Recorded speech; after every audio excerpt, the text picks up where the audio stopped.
Hello, everyone, and welcome to the Pick Six Podcast, CBS NFL Podcast. I'm Katie Mox here with Will Brinson. He is back from vacation, John Breech, and BQ because today is our Brady Quinn show. Make sure you stay tuned with us all week long for your off-season news. And remember to like, comment, and subscribe on the YouTube page. Anyone listening to audio only, do the same. Download, follow, leave a 5-star review, and tell your friends to listen and watch the pod.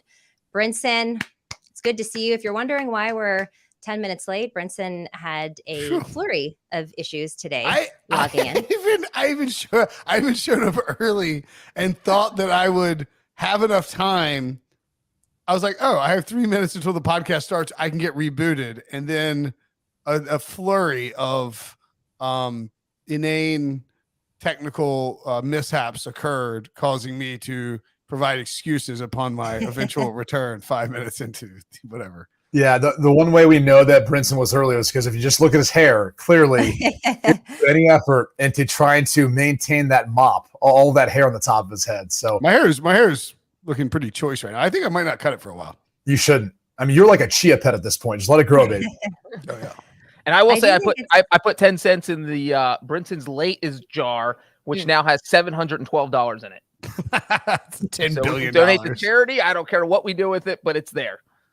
I actually like that. All right. Well, real quick, though, tell us about your vacation. You were on a lot of nice golf courses. Yeah, I went up to the greater Washington, D.C. area, really more like Potomac, with my dad and his good friend Tom. And we played Congressional. Tom's a great guy. Tom got us on Congressional and Burning Tree, which was pretty, twice at Burning Tree, which is pretty special. Didn't play very well. Walked all 3 days. Not a lot of birdies out there. Very tough courses, but really exceptional golf courses. Just a fantastic place to play golf, and feel like hadn't really played a lot of golf this spring, but I think I may be able to start getting my game. I've hit my irons a little bit longer than I was last year. That's exciting. I don't know what it is. I don't know if I've been just all the reps I've been doing in the gym, Brady. I thought that was the weight off of your shoulders. I don't know. I'm not sure. Maybe so. But had a great time. Didn't play very well. Went to a Nats game one night. Had some incredible meals. Just a really, really good time. Real father-son bonding. And shout out to Tom for hosting us. What's up, Tom?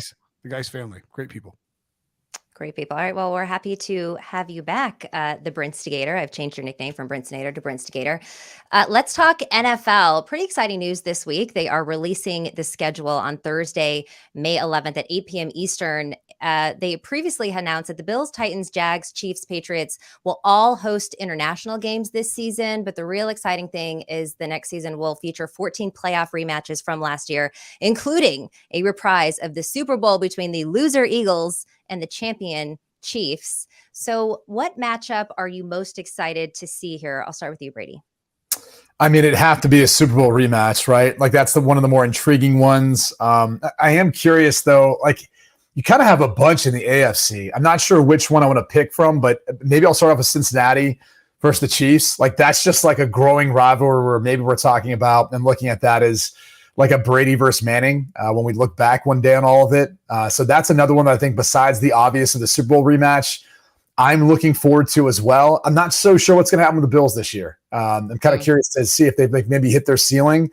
I mean, it'll still be fun to watch Josh Allen. He's must-see TV, but I think as it compares to like where the Chiefs are or the Eagles are in that discussion, then even the Bengals, just talking about the AFC, those are the matchups that I'm a little bit more intrigued to see, I think, or at least the key matchup in my mind. Anybody else? Go ahead, Breech, because I don't want to steal your Bengals. What? No, I was gonna stay away from the Bengals in case I was gonna say really the entire Chiefs schedule. I mean, every single Chiefs game should be in prime time. Obviously, Brady mentioned the Super Bowl rematch, and he mentioned the AFC title game rematch with the Bengals. They also play the Bills. They also play the Dolphins. So we get Tyreek Hill against the Chiefs, and Tyreek Hill's gonna put up like 600 yards in that game. But I'll go a little bit off the beaten path with two. I'll say Texans-Panthers, because we could get to see CJ Stroud against Bryce Young, number one versus number two. That does not happen very often. And then I'll also throw out. Whoa. Before you throw the second one, I want a chance to throw out my first one. Okay. Let's hear it. Let's hear it. I'm going to go with, I feel like Breech is going to use this one. This is my favorite one. Jets and Cowboys. Okay, there we go. Yeah. You get Aaron Rodgers, Mike McCarthy, double revenge game in their new spot. You know, I love Big Mike. So sad. Big Mike's gone. It's like, no. This is like Aaron Rodgers trying to throw in everybody's face. And Rodgers had a field day with the Cowboys in the past. Of course, everybody remembers that playoff game, that laser. Who caught Jermichael Finley on the left, deep, far deep left.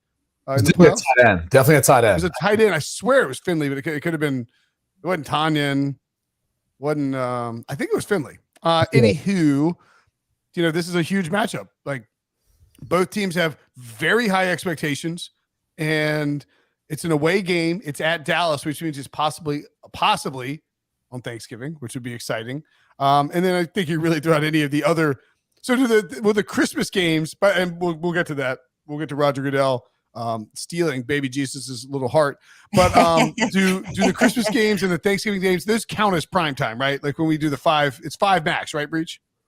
Yeah, I mean it's 6, but I think they schedule you for 5, and you get flexed. You can go more if you get flexed. So when they do the initial schedule, it's usually 5 max, and then they might add something else on there. Yeah, that sounds right. Okay. And it's Jared Cook that caught. Two. All right. And I didn't want to jump in right away. Wait till we're done. But you said Jets Cowboys. That's almost what I was going to say for my other game, except it's Jets Eagles staying same division. I like Aaron Rodgers going to face the defending NFC champions. And not only that, but the Jets have never beaten the Eagles. I mean, literally, the Jets have existed since the 60s, and they have never beaten the Philadelphia Eagles ever. They're 0-12 all time. So I think it is a little crazy that we have one NFL franchise that has never beaten another NFL franchise. This isn't the Texans who started in 2002. This is a franchise that's been around for the entire Super Bowl era, and there is another team they haven't beaten. So Aaron Rodgers can maybe beat the Eagles. I don't know. But that will be a game that I want to watch. I don't know if you guys left this for me or if I'm the only one that is interested to see the 49ers and the Eagles rematch next year, guy. We got Jaime, my friend in the chat, saying Eagles versus 49ers. So Katie Mox can have a bad day at work. Thank you so much for that, senior football. I would like to see this. One, I hope it's Brock Purdy, right? We don't know who the quarterback's going to be, but I would like to see that rematch for Brock Purdy. Now he can throw lefty as well. But that is one, at least, that 49ers fans want to see because we feel like we were robbed of the chance to compete. So that's it's tough because it's going to be a road game for the Niners, but I'm excited to see that matchup. Katie, what about 49ers Bengals? Excited to see that as well. Yeah, the original team of a Joe Cool and the newer version of Joe Cool. I think that's a fun one. Look, I'm excited for the Niners to see anybody good because I want to see them, compete with the best. But I am most excited for the rematch against the Eagles because, again, I don't feel like we had a fair shot to win that game. As our commenter says, here comes the Katie Mox excuses. Yeah. All right. Well, any other games or matchups that you guys are looking forward to seeing? Do the Jaguars get your motor running? No, not when it comes to. I mean, I would take pretty much the divisional matchups in the AFC East throughout the season over maybe other AFC South matchups of the Jacksonville Jaguars. No disrespect to the Jaguars. I am curious to see what step they take this year. But I'm sorry. What do you call them? What are you talking about? What is the name of the team? The Jaguars. All three of you call them the Jaguars. Yes. Yes. Yes. See, that's the way to say it. Everybody says it that way. Jaguars. Is it caramel or caramel? This is a sensitive topic on the Pick Six podcast. This is what we're going to do. Love it. Yes, the Jaguars. Some people call it Jaguars, if you're Will Brinson. Some people call it Jaguars. When you ask Jeeves to get you some butter from the pantry, you say, I need watching the Jaguars game. A great poupon. Who keeps butter in their pantry? What an idiot thing to say. Well, first off, you can keep butter outside of the refrigerator, which makes it soft and delicious. Yes. In fact, you should do that. Well, if you put it in a butter bell, I have a butter bell that has a little bit of water at the end that keeps it at the right temperature. I've seen a lot. Some people collect butter bells. What would be your ideal butter bell to keep? It'd be a Jacksonville Jaguar. I was going to say like a cow or something that had to do with butter, but a Jaguar would work just fine. Yeah. Anyway, the point is, I think there's more intriguing matchups throughout the AFC East with Rodgers now being a part of it. Is Buffalo still the best team in the division? Miami continually adding speed and just kind of curious if Tua can stay healthy, what that looks like. And then honestly, not that this was really a question or a topic of conversation at this point, what happens if the Patriots end up dead last in that division? I mean, at some point, do Boston sports fans get frustrated or think like, all right, Tom's gone now, things haven't worked out so well, what are we thinking? Or is it just are they gonna blame Mac Jones for this and move on? I mean, it's gonna be really interesting to see how that division plays out, more so than I think almost any other in the NFL right now. I was asked by my buddy Adam Gold on 99.9 The Fan in Raleigh on Tuesday. Shout out. Shout out Raleigh. 99.9999. Yeah. 999 The Fan, whatever. Adam listens to the podcast, so I don't mind giving him a shout out. He's a loyal listener. Did I catch a niner in there? Is that what you said? Yeah, that's right. We were doing 7 miles per hour. But Gold was like, who do you think could be the first coach fired? And I think if you actually expanded it to not just fired, but like retired, I think at least Belichick is at least like an interesting long shot if things go really south. I mean, during the season, no chance. No chance. I don't think so either. I'm just saying there's not a lot of candidates. I'm just saying you'd have to look at other organizations like, for example, Jimmy Haslam, who at one point had it was turn and burn like every year. Then it was like every other year. He's had Kevin Stefanski there for a while. He's locked into a Deshaun Watson contract. If things don't work out, who are they going to blame? I mean, they're not getting rid of Deshaun Watson given his contract. He's already made that commitment. He hasn't made the same commitment to Kevin Stefanski. So the Browns are one that I think, depending on how things start off, you'd have to say like they're probably going to be frustrated if they don't start seeing the fruit of the Deshaun Watson signing and all that's come with that. That would be one of the first that come to mind. I think that's fair. Brandon Staley, you could throw out too. You never know what could happen. Jim Irsay could fire Shane Steichen and hire Jeff Saturday. Anything's on the table with the Colts at this point. Todd Bowles and the Buccaneers have to be considered a candidate, I think. But like my Belichick theory would almost be more like a Coach K in 05 when he's like, "Oh, my back, my team sucks and my back's killing me." You know, whenever you're worried, you just fake a back injury. That's what you do. You know, just fake a back surgery. That's what you do. The thing about Belichick, though, is that he is literally, I think, 18 wins away from setting the all-time record for most wins by a coach in NFL history. There's no way he is willingly sitting down before that happens. That's regular season and playoff total. And so, it's hard to see Robert Kraft firing him. I mean, Kraft does every offseason. He gets a little crankier. Like, hey, man, I'm not happy with what happened last offseason. This year, he's kind of calling out Matt Patricia and those other guys and basically telling Belichick to the media that you need to get rid of these guys. And then Belichick got rid of them. So, maybe after the season they talk about it, but there's no way in the world Belichick would have to go through the humiliation of getting fired. I agree. Remove the word fired. He's not getting fired. Yeah. Or retiring. He's not retiring mid-season either. There's nothing happening in the middle. It's a soft landing for if there was ever to be a departure, it'd be a soft landing. Like he's the greatest coach of all time. He probably gets to say when he wants to call it. Sure. I don't think it's happening. I said it was a long shot. I'm just saying like it's worth keeping an eye on. And with like the way that Bob Kraft phrase it to no shot. All right. Okay.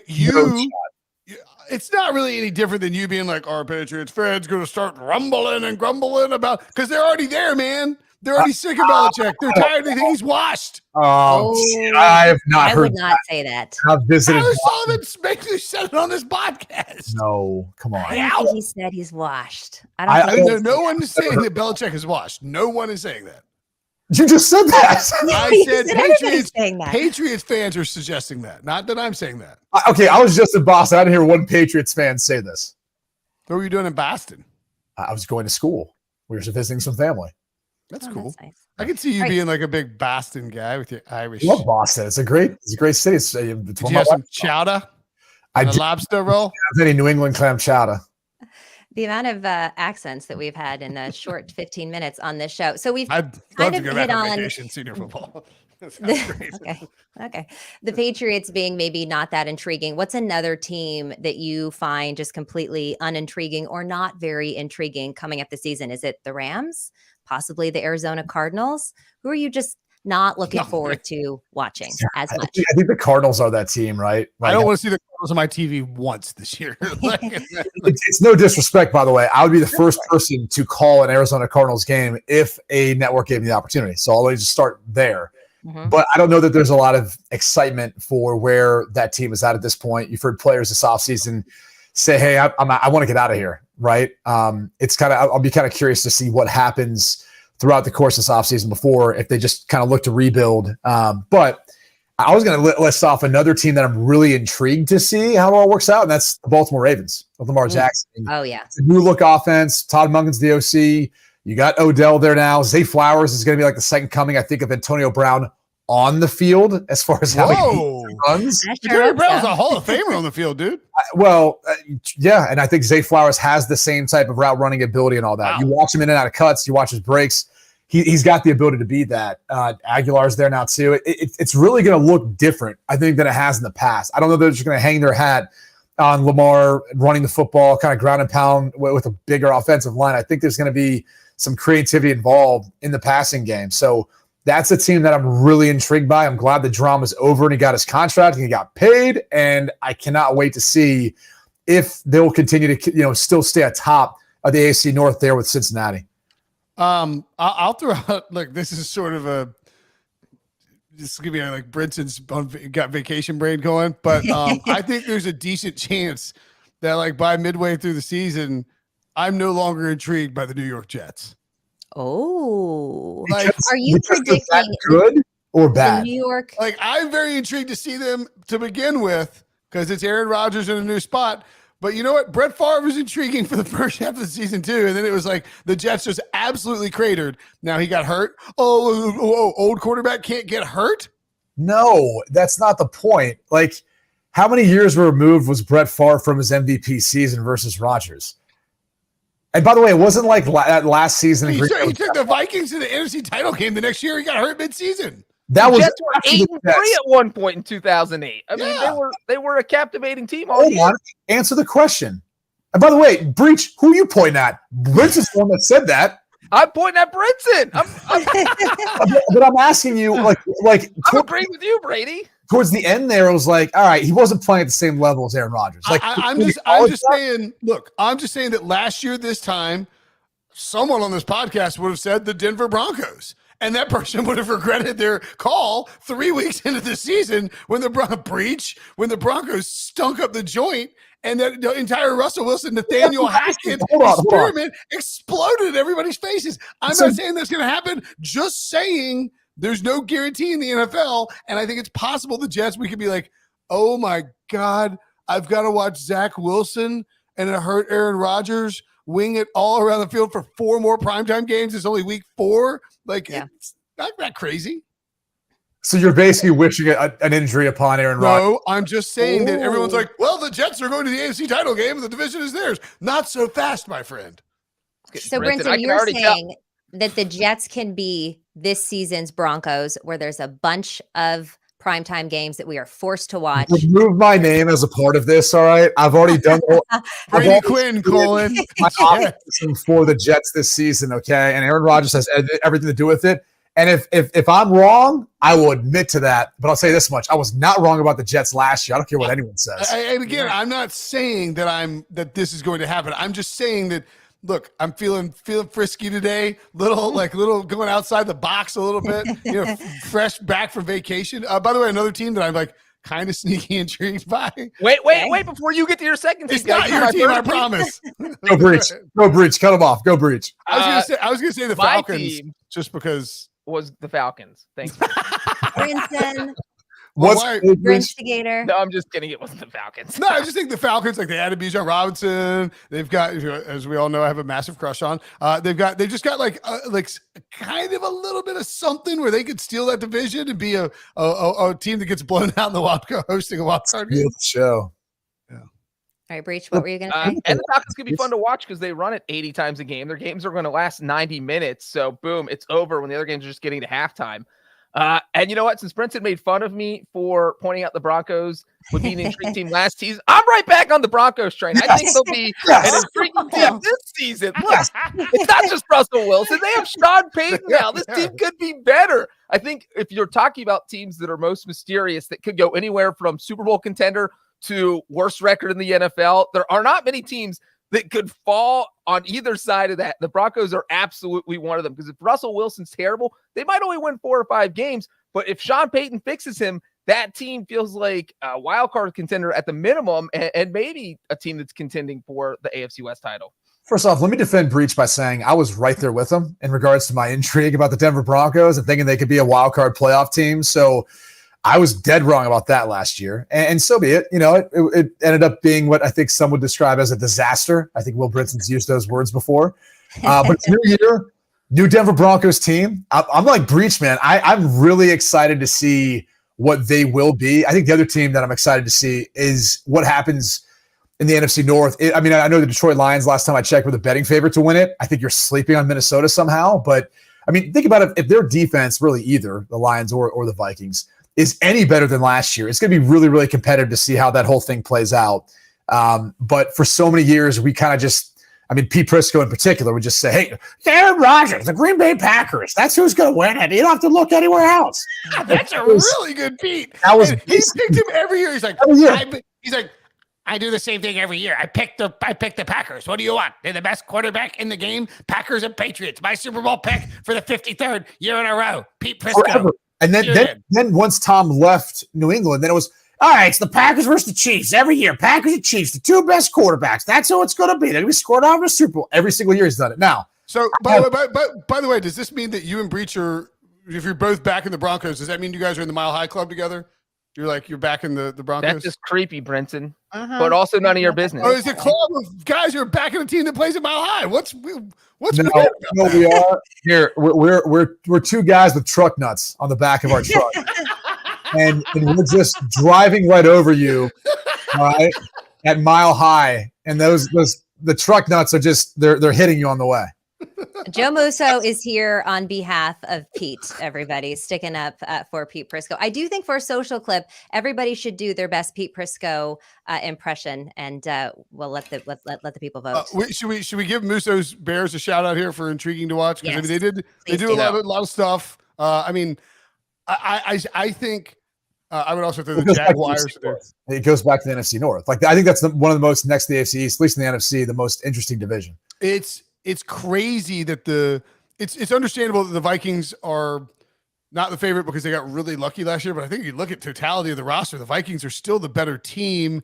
Everybody's gonna be picking the Lions. The Packers are kind of like Jordan Love is fascinating to see how that plays out. And then of course, like, I mean, the Bears had a good offseason. I don't know that they fixed everything and got themselves into contender shape, but I mean, they could win that division. It wouldn't be that crazy. The Bears went 0-6 in the division last year. Just have a tough time seeing a team that won 0 games in their own division, turning around and winning that same division. Beating Jared Goff, Kirk Cousins, and Jordan Love. Rodgers isn't there anymore. So that's maybe 2 wins you could get when you could basically chalk him up as 2 losses during Rodgers' tenure there. I mean, didn't he buy real estate there on Soldier Field is what he said or something like that? He owns the Bears. Yeah. I own you. Own you. So maybe you're sitting there at 2-4 now, and you split with your home games. Maybe you find your way to 4-2. Who knows? Whoa, that's harsh.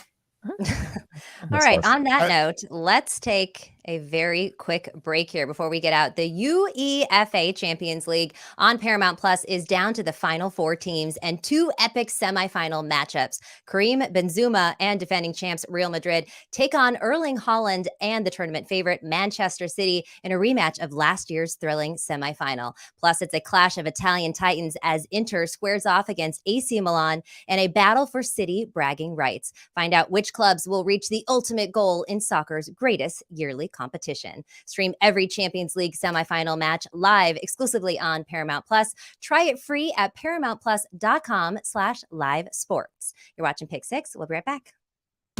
Get breaking news, Big news coming out of the NFL today. highlights, and instant reaction. The largest final round comeback in Ford championship history. We're down to the final 4. I just want to take time to analyze greatness. Talk winners and losers with a guy who's already a big winner. CBS Sports HQ. It's all sports all day long.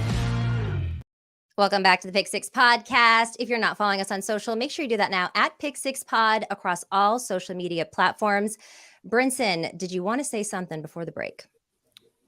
I actually was going to echo what Joe Musso put in the chat, which is like, I don't know if I'm a Lions fan. I don't know. I don't think he spelled hubris correctly, but we'll go with it.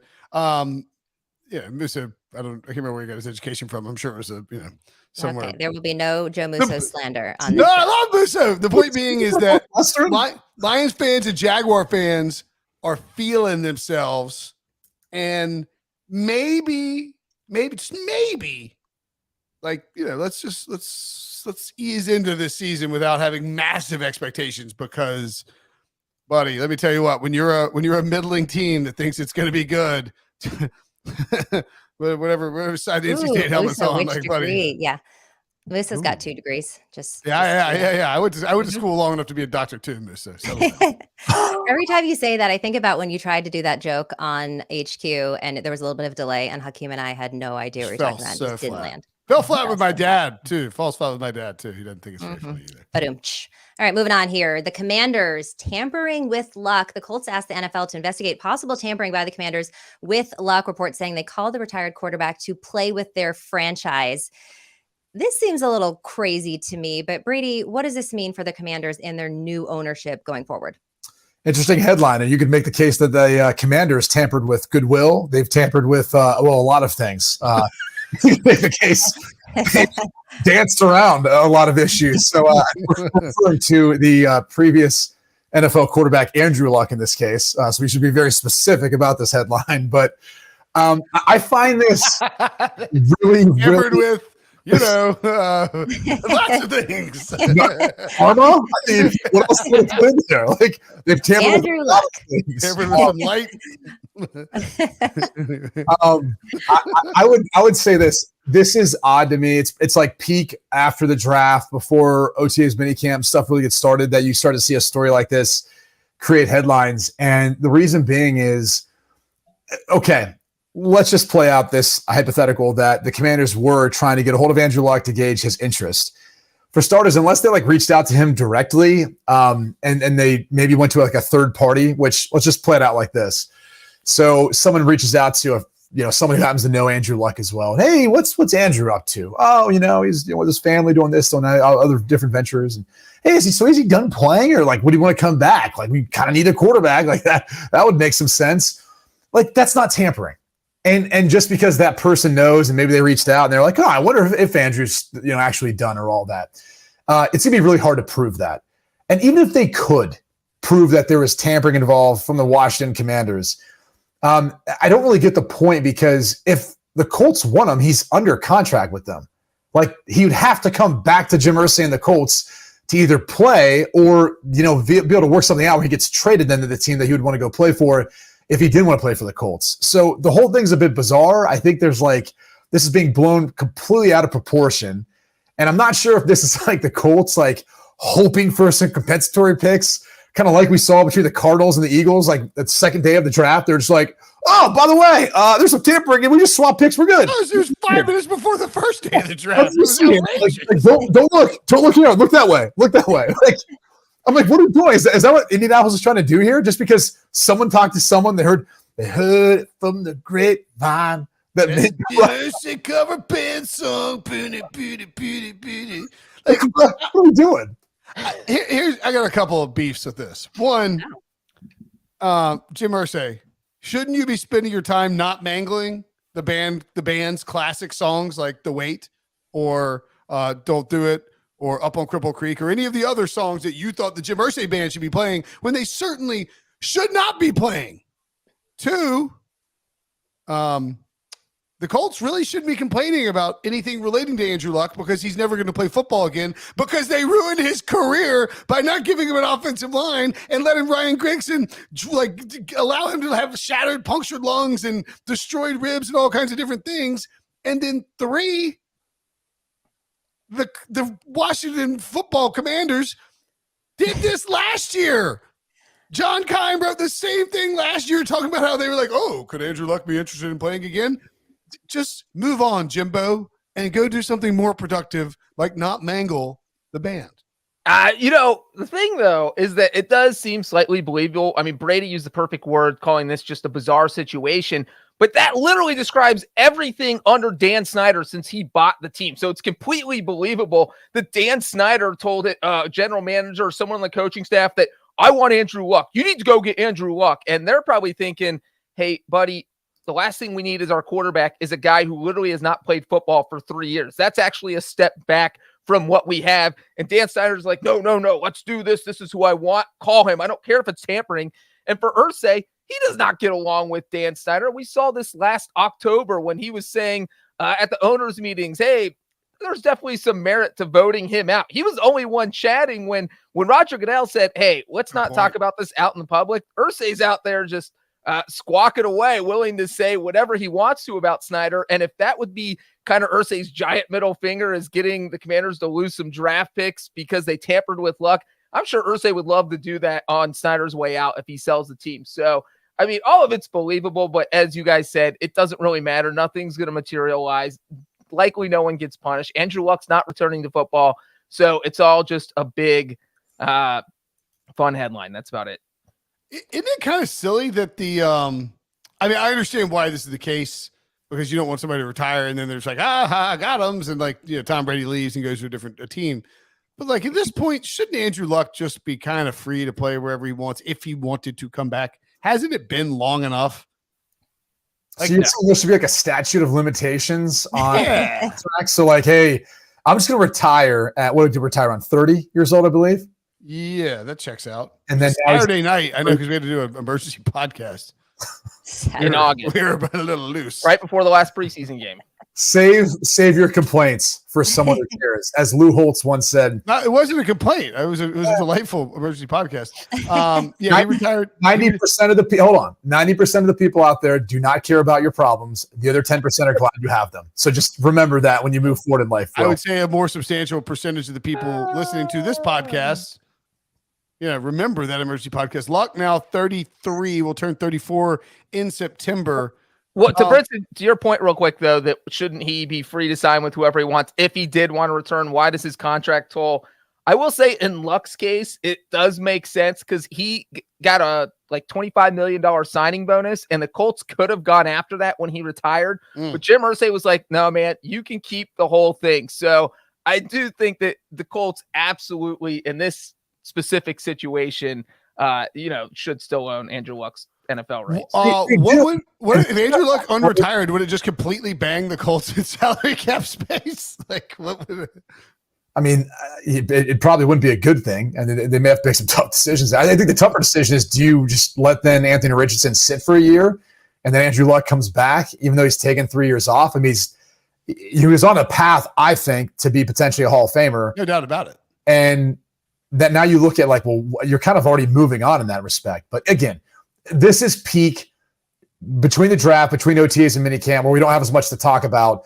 So now we're talking about this, where the Colts won't be able to prove it. And even if the Commanders were, from everything I've read about what the report was, I'm like, all right, how are you going to prove that? Like everyone claims tampering all the time, and no one actually is collusion, tampering. We hear this all the time in the NFL, whether it's with the NFLPA or NFL, and it's very rarely ever actually proven. Only in the case, I guess you'd say, of the Cardinals and the Eagles, which seemed like a bit egregious. And obviously they were able to play nice and make it happen this year. Who, by the way, the Cardinals and Eagles play this year. So maybe that's one of the most must-watch games that we should put on our list now that we have tampering Jonathan Gannon going against his I'd rather watch Jim Irsay bust out his full repertoire of classic covers than I would watch a single Cardinals game this year, even though the Gannon stuff is kind of intriguing. Zip, shoo, shots. Yeah, a lot of shots. A lot of people weighing in on the chat on Andrew Luck saying he's lost about 50 pounds. Do you think that he will ever come back, and can he still play? He lost 50 pounds. I mean, he wasn't that big. Like, so what's his walking around weight right now? Well, I don't know. Someone said 50 pounds in the chat, and then they kept saying how skinny he is. So what he weigh when he played? Was he like Listen to 240 on Pro Football Reference. He's 190 pounds? That's depressing. Well, no, it's more of like, I just wouldn't think that he needed to put on. Look like Andrew Luck. I just don't think he needed to put on the additional weight. It's just kind of 6'4" too. I think your hair weighs about 50 pounds. My hair weighs about 190 right now. It's pretty fantastic. So do we think that he'll ever come back? Can he still play? He could definitely probably still play. I don't know. He's never coming back. Yeah. He comes from, I mean, look, he comes from a family, like he didn't have to worry about money when he came into the NFL more than like, his family's well off. I think, stands to reason. He has a great education, smart guy. And I think he just wanted to make sure that he had a quality of life after he finished playing football that was, it was quality. He wanted a quality type of life after football, and he didn't feel he was heading that way with the way that these injuries were piling up. And, I think too, that like Luck always put on this very tough face and very stoic face.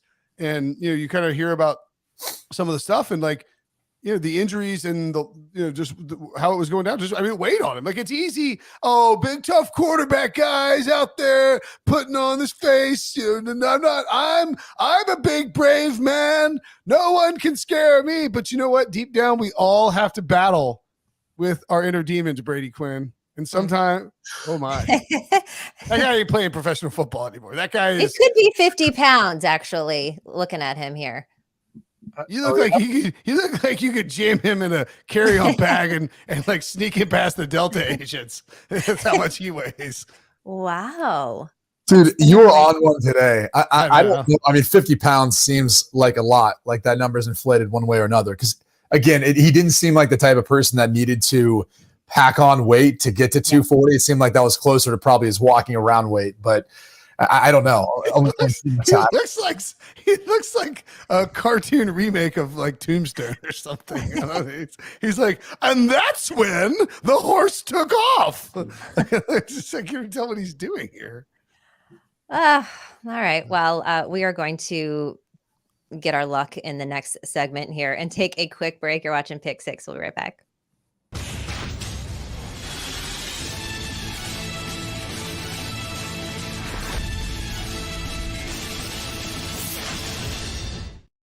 Welcome back to the Pick Six podcast. I'm Katie Mox here with Will Brinson and John Breech and Brady Quinn. Why? Because today is the Brady Quinn Show. Make sure you join us all week to keep it locked on anything NFL offseason news. Remember to like, comment, and subscribe on the YouTube page. Another exciting schedule situation is that Christmas Day will feature a triple header, which is interesting because it goes up against the NBA. It's also happening on a Monday, which kind of makes this a little bit more interesting. In the past, the league has kind of conceded to the NBA. BQ, what does this mean for basketball? And should this triple header be a weekly thing for the NFL? Who's getting bang more here? Jesus or Adam Silver? I think that's the question. Well, first off, let's just step back for a second. The NFL doesn't go up against anything with the NBA. The NFL dominates the NBA. The NBA hopes that the NFL isn't happening when the NBA is this move, and I know next year Christmas falls on a Tuesday, so people are thinking, hey, it's probably a one and done thing. I don't know, because I think everyone knows that people are home from Christmas break. They're probably out spending time doing whatever, taking some time off on Christmas. They know they're going to be in their homes, able to watch this, and the NFL is looking to capitalize. It's their territory, and honestly, like, if I was the NBA, and I know I'm not the first person to say this, I think Charles Barkley said this, some others, they should shift and adjust their season. A lot of people feel like they want to make opening day, Christmas Day for the NBA season and kind of move it that much. I would argue this. Move it to the week after the Super Bowl. Like, don't even try. Like, what's the point? Like, behind the NFL is college football, and then you're talking about the NBA. Like, you're not even talking about the NBA in comparison to college football. It won't even rank, at least as far as ratings go. So why even try to compete? If everything's being driven by TV ratings, then go ahead and start when football's out of the way. Or you can continue to allow the NFL to have the draft, which will outrage you, or implement these spring leagues that maybe the NFL at some point wants to become successful enough. They're like, hey, by the way, these spring league games now are going to rate just as good as a regular season basketball game because you guys couldn't seem to figure out where to put their time spent for the league. So I really do feel like this could be here to stay, especially in the future as we go to other weekdays as Christmas shifts. I do feel like there's two ways of looking at this, though. There's football fans like ourselves who love it. Like, I love it. I love football. I can't wait to watch it. I'm sure we're going to have some prime, big time matchups that are going to shift to what the end of the season looks like once we get into the playoffs. That's the fun part of all this. Even like working on Christmas Day, covering football is awesome. Blessed to do it. There's also the other side of this, which is there's going to be some little Timmies out there who all of a sudden have an awful Christmas. And that's because Daddy lost the parlay. Dad lost the parlay. Guess what? Now they're taking back all their gifts, okay? Santa Claus is going to sneak back and steal some of it. I mean, at this point, we really should create a T-shirt with Roger Goodell's face as the Grinch because like you can have a lot of kids who are like, oh, what's your fondest Christmas memory?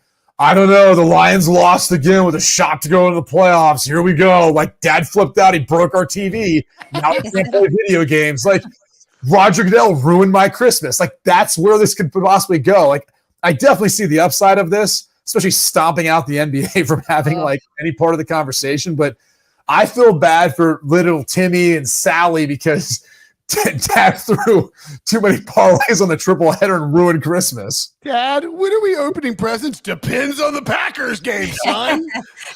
These final 2 minutes. I got a couple thoughts here on this.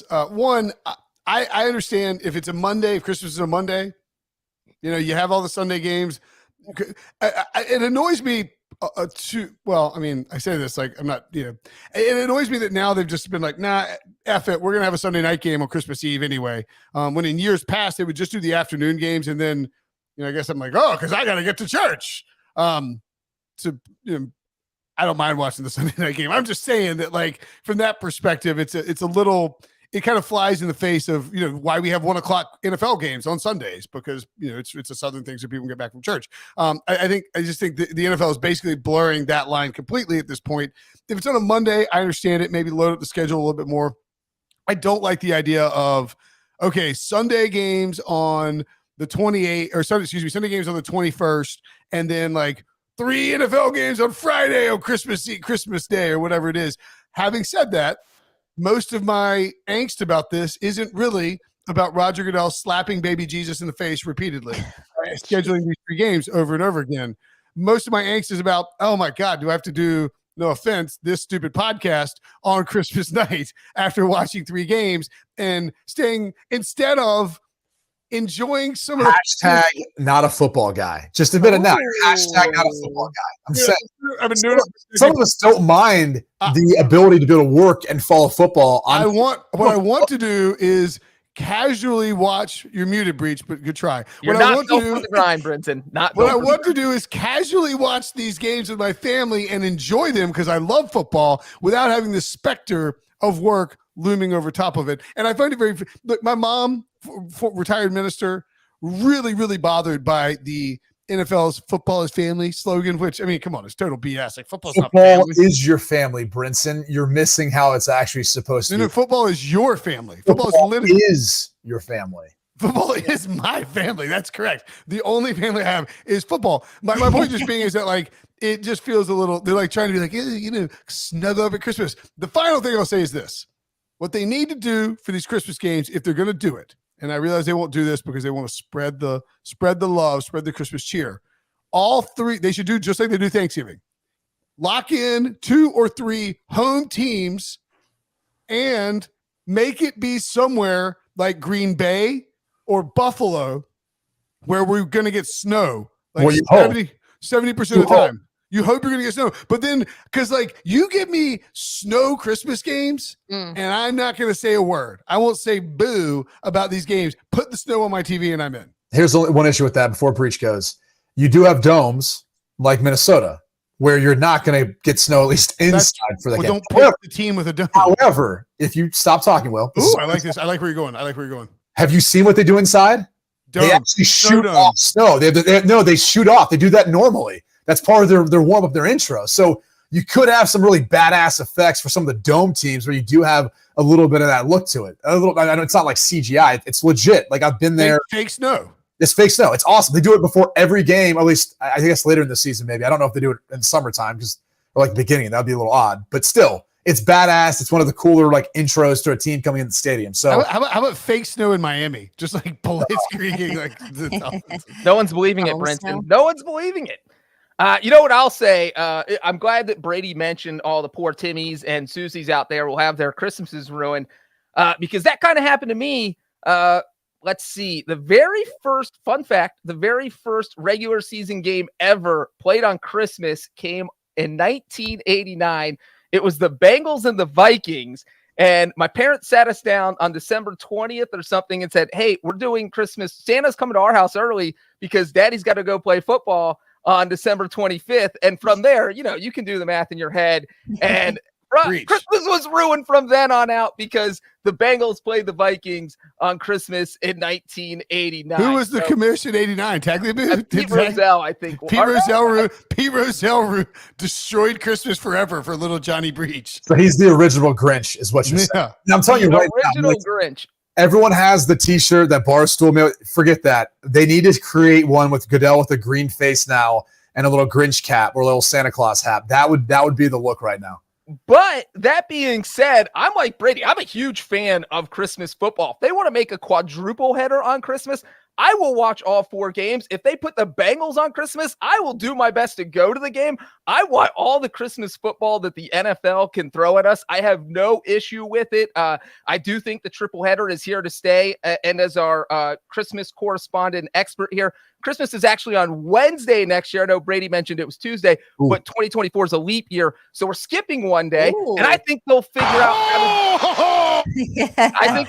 out how to do a triple header that Wednesday. You just have teams play on Thursday the week before and then have them play on Wednesday. And so this is going to be the 4th year in a row that the NFL has played on Christmas. They have never played on Christmas 4 years in a row. So it does seem like this is pretty built into the plan going forward. And as for the NBA, if I was in charge of that, I would have the season start the week before the Super Bowl, play games all week, not play that weekend, not play Super Bowl Sunday, and then go with. But I do like the idea that Brady had of starting it way later. Just forget December, forget Christmas. You're not going to win that battle. Start when there's no NFL on the calendar. People will watch the NBA over the Pro Bowl, but that's about the only football event that people won't watch compared to the NBA. I will say really quickly too, there's one like fun little twist to having those Christmas Day games.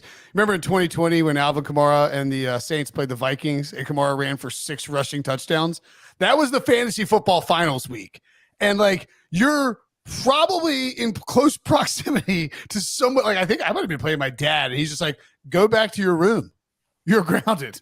Like I was like, another Kamara touchdown, Dad. And he's like, get out of my house, son. I mean, but so like I like the idea of like these island because Christmas, if you're tagged for the Christmas game, you're showing up, you're showing out, just like the Thanksgiving game, and sort of these island spots where you can have big fantasy moments in those fantasy football finals. I certainly enjoy. I like that. I like that a lot. Breech, I'm with you too, as far as just and that's actually a great idea too. Like kind of filling in that week in the Pro Bowl that if the NFL is not going to figure out what to do with it, and they're just going to, allow that to continue on where no one's going to watch the Pro Bowl, why not put the NBA there? Although I don't think the NBA is willing to concede that, even though, for a lot of guys who grow up play basketball, you have your normal season, which tends to be around the end of fall into the winter time. But if you play AAU, you play like all summer. You're used to traveling, doing all that. So it wouldn't be that foreign to a lot of players. It would just impact, obviously, one of the years where they would get an extended offseason. Then it would push into the following. But again, I don't know that the NBA is willing to concede that to the NFL. Although I think they should really look at it as more of a partnership, by the way, because you're going to get so many NFL players like we see right now in the offseason are going to like playoff games. Micah Parsons, the Philadelphia jersey, it became a little bit of a topic of conversation. He's a Dallas guy. Why is he wearing a divisional rival? But you could see so many more players at games and like butting up and time to like hang around one another. I think there's more there to it too. So I wish the NBA would contemplate it. You can't just, if you're nobody cares about the Sixers. If you just can't be like, you know what? It's been 100 years, give or take. And frankly, we're sick and tired of competing with the NFL. So we're giving up. We're quitting. We're just going to punt our season to whenever they're done playing football. Goodell wants to spread it out till March. Fine, we'll start in April. We lose. You happy, Roger? Think about this, though. Like, I look at the two biggest changes that have taken place in sports, and it's all been motivated by TV, okay? Because that right now is still the lifeblood of every professional sport. College football. One of the biggest changes they recently made, they adopted the rule that they have in the NFL. You don't have a stopped clock at a game first down, which is going to what? Expedite games. You look at what the MLB did, obviously putting in a pitch clock. Games are like, what, a half an hour faster than they used to be. And everyone loves it who's at home watching it. It keeps you kind of glued to your seat. Yes, it's not quite as long, but you're still able to find it more entertaining in that way. I think if these decisions are made really with the thought of TV in the back of their minds, especially as you look at a lot of the regional sports networks, right? Bally's, et cetera, who I'm sure are like, hey, how do we make this more profitable? Okay, maybe we make these things where they're able to watch them, consume them in 2 hours and 15 minutes or so, whatever the case is. If those are the reasons why these other leagues, college football, Major League Baseball, are making decisions, why wouldn't you as the NBA look at the fact of what's happening to your league, what's happening to your viewership, and go, all right, we really need to think about something that could potentially change the fortune in the future of this league moving forward and climb back into gaining the market share that we've lost. And I think moving their season back would make a lot of sense. And obviously it's not going to be impacted by whether it's, an indoor sport and all that. So like you throw that out the window. So it makes all the sense in the world. I wish they would contemplate it. Well, and like the other thing too, like Roger Goodell rolls out his Rogers Christmas Spectacular, and now the NBA can't even like think about playing on Christmas anymore, getting any ratings. I also think it's hard kind of to dive into the NBA and college basketball to an extent too, when it's like it's been going on and you just haven't really been paying that much attention. Like I'm not paying attention to I understand there are lots of people who are huge NBA fans who pay attention throughout the full season, but it's like I'm really checking in as soon as the season ends, and at that point, Prisco courtside at a Heat game is reason enough. You wouldn't even know. You'd be like, oh, what is that tiny little Heat logo doing there courtside? By the way, not to make the worlds collide, he would be the first dude like Matt Ishbia to sit there and grab the ball. He hit me. He knocked me back. He'd be flopping there on the sideline and try to help the Heat, milk a foul out of some of the Knicks to be able to win the series. Pete Prisco would be the first person courtside next to Matt Ishbia to throw a fit about that. I do, just back to the like comments you're making, Brinson. I'm with you. Like, look, I played basketball. I love basketball. I still to this day will go out and play a pickup game. It's to me is one of the best sports. But when the NFL and college football season are on, it's going to dominate. And I think there's a bigger majority of people who would probably watch basketball if it wasn't in competition with football. And unfortunately, that's where it's at right now. Yep. All right. Well, that is going to wrap up our show today. On behalf Pun intended. On behalf of myself, Brinson, BQ, and our Christmas correspondent, John Breech. Thank you for joining us today. Make sure you tune in on Thursday at 9 p.m. for an NFL schedule release show. Remember to like, comment, and subscribe on the YouTube page. For everyone listening to audio only, do the same. Download, follow, leave a 5-star review, and tell your friends to listen and watch the pod. We'll see you Thursday.